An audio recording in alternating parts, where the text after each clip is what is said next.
கை வலிக்க கிளறாம ரொம்ப ஈஸியான மெத்தட்ல ராகி களி எப்படி பண்றதுன்னு காமிச்சிருக்கேன்.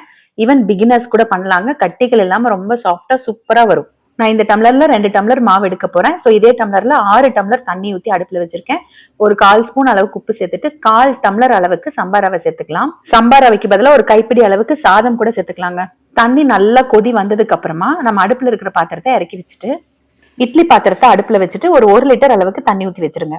நம்ம தண்ணி கொதிச்சு கீழே எடுத்து வச்சிருக்க பாத்திரத்துல 2 டம்ளர் அளவுக்கு ராகி மாவு சேர்த்துக்கலாம். கிளறிட்டே சேர்க்கணும்னு அவசியம் இல்ல. கம்ப்ளீட்டா 2 டம்ளரை சேர்த்துட்டு அப்புறமா நீங்க ஒரு விஸ்க் வச்சு நல்லா கிளற ஆரம்பிங்க. ரொம்ப நேரம் எல்லாம் கிளற தேவையில்லைங்க. இந்த விஸ்க்ல இருக்கிற மாவை கொஞ்சம் தட்டி விட்டு கொஞ்ச நேரம் கிளறினீங்கன்னாவே போதும். நல்லா சாஃப்டா வந்துடும். கட்டிகள் ஒரு கட்டி கூட இருக்காதுங்க நீங்க இந்த மாதிரி பண்ணீங்கன்னா. ஆனா அடுப்புல இருந்து இறக்கி வச்ச உடனே அந்த சூட்டோடவே நீங்க கிளறணும். ஆறுனதுக்கு அப்புறம் கிளறினீங்கன்னா கட்டிகள் ஆகும். ஒரே ஒரு நிமிஷம் நல்லா கிளறினீங்கன்னா போதுங்க. நல்லா சாஃப்ட் ஆயிரும். நல்லா சைட்ல இருக்கிற மாவெல்லாம் எடுத்து விட்டுக்கலாம். தண்ணி ப்ரொபோர்ஷன் கரெக்டா இருக்குங்க. பாக்குறதுக்கு கொலக்கலன்னு இருக்க மாதிரி இருக்கும். ஆனா கொஞ்சம் ஆறிட்டு சாப்பிடும்போது நல்லா சாஃப்டா இருக்கும். இன்னும் மாவு போட்டீங்கன்னா ரொம்ப கல்லு மாதிரி கெட்டி ஆயிருங்க. இப்ப இட்லி பாத்திரத்துல நம்ம ஊத்தி வச்ச தண்ணி நல்லா கொதிச்சிட்டு இருக்கு. அதுக்குள்ள இந்த பாத்திரத்தை வச்சு பாத்திரத்தை மூட தேவையில்லை.